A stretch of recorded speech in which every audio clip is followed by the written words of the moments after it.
Of all of the structures ever built by human hands, which one would you guess was the most expensive to construct?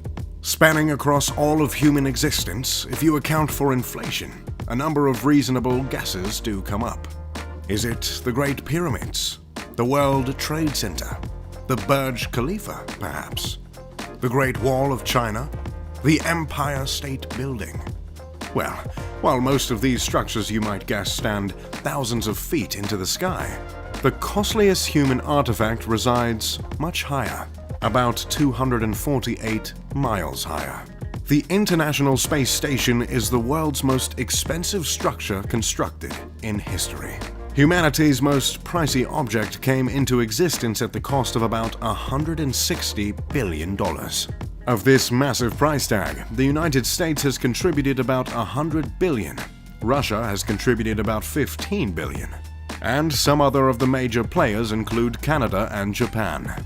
The first component of the ISS was way back in 1998, and the last adjustment was made to the station in 2011.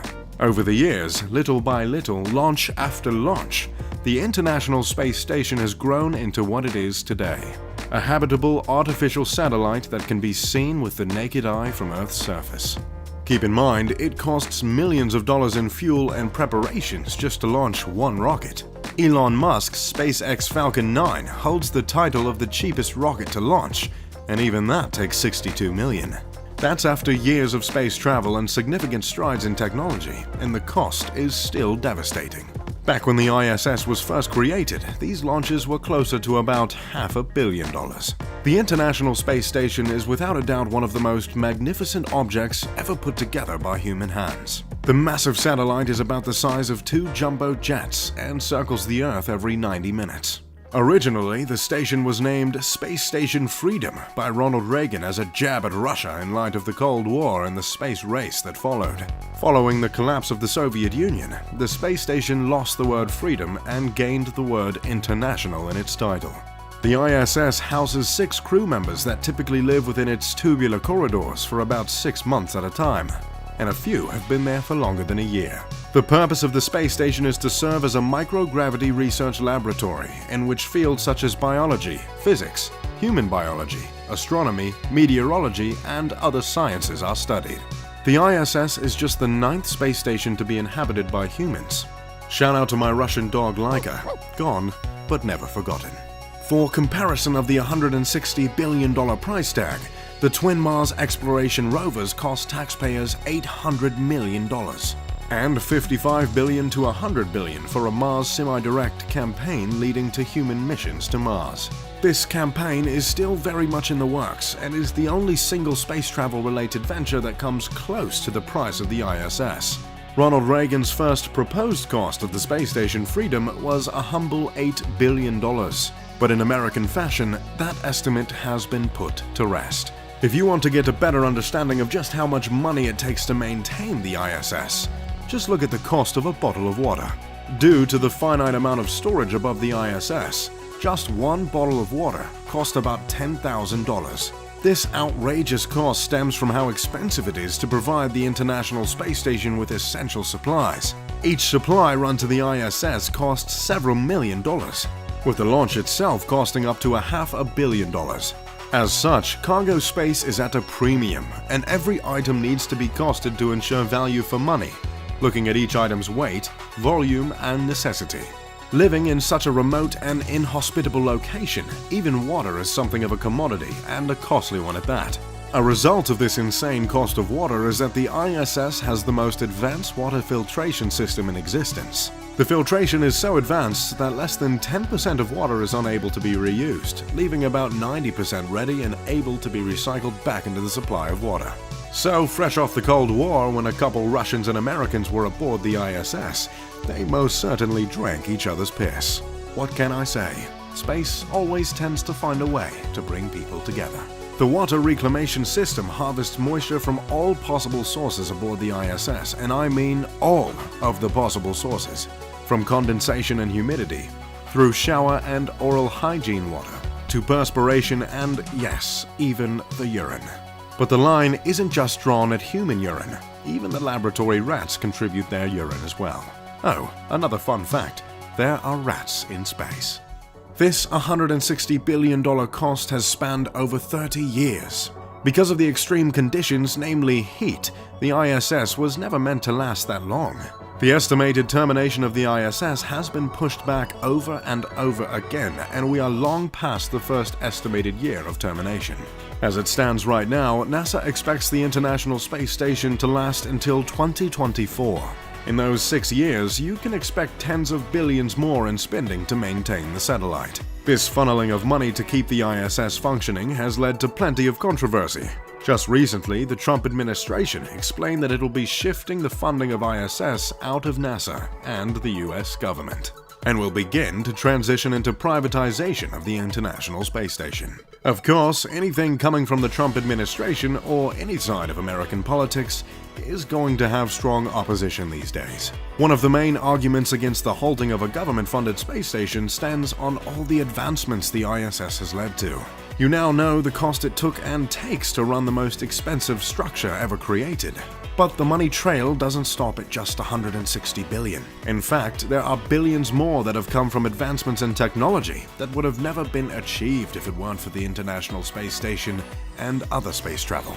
Just to name a few of the multi-billion-dollar inventions that have been produced due to the advancements in space travel. Camera phones were created due to advancements in the 1990s when Jet Propulsion Laboratory worked to create cameras small enough to fit onto a spacecraft. The first camera phone was created in 2000 in Japan, and it's widely recognized that this advancement was jump-started due to the strides in space travel. I don't think I need to explain how massive the camera phone industry is. I think it would put $160 billion to shame. And while that number is steadily rising, the camera industry since smartphones has plummeted. Since 2010, the General Times smartphones became a ubiquitous item. The worldwide shipment of camera phones has dropped over 500%. Another technology in place today because of space travel is scratch-resistant lenses. Turns out no one really had an answer for glasses getting scratched up until we had to figure out something for the windshields of spacecraft puncturing the Earth's atmosphere. The Lewis Research Center patent on scratch-resistant lenses was made for just that. And nowadays, you can pay a few extra bucks at any glasses store to get that space technology built into your specs. Another technology that developed directly from space travel is one that isn't as concerned with making money as it is saving lives, even though the industry has made plenty of cash over the years. The CAT scan was created thanks to the previously mentioned Jet Propulsion Laboratory's work on creating perfect digital image technology for the space program.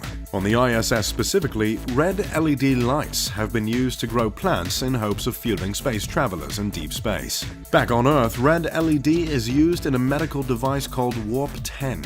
Warp 10 helps to treat chronic pain by emitting energy near infrared. This technology is well over my head, but thanks to the International Space Station, way over our heads. This device has helped millions cope with chronic pain. Nike Air trainer shoes wouldn't exist if it weren't for space travel. In fact, a former NASA engineer first pitched the idea.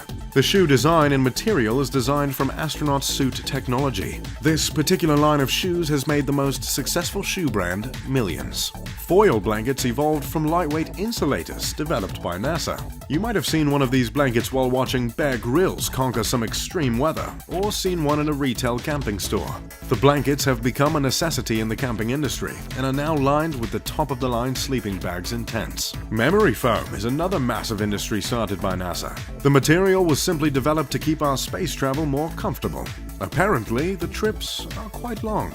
Memory foam is used by popular brands like Tempur-Pedic and has become a multi-billion-dollar industry. The developments that stem from space travel go on and on. Wireless headphones, the jaws of life, artificial limbs, freeze-dried food, and the computer mouse. Out of fear of sounding repetitive, I'll just say that the impact of the International Space Station and space travel in terms of dollars is in the trillions. If you're wondering what will happen to the ISS if funding is cut, and maintenance of the structure ceases, and propellant of the orbiting chunk of metal in memory foam stops being pumped in, well, the plan is to just let the whole thing fall into the ocean. At least, whatever doesn't get burned up on its way back to Earth. Seems poetic that such a marvel of technology and human innovation would end in such a stark and dramatic death. The space station is not fully in outer space, it's in Earth's upper atmosphere. So it needs to be reboosted every so often to keep it from free falling thanks to Earth's gravity. The cost of this propellant is about $300 million a year by most estimates. The debate rages on in such a polarized state in the US to keep pumping billions into space or just cut it off and use the money somewhere else. In any case, the International Space Station is one of the most innovative and remarkable artifacts ever created by the human race. What are your thoughts on the ISS? Is it all worth it? Or should we just let the satellites sink? Let me know in the comment section below.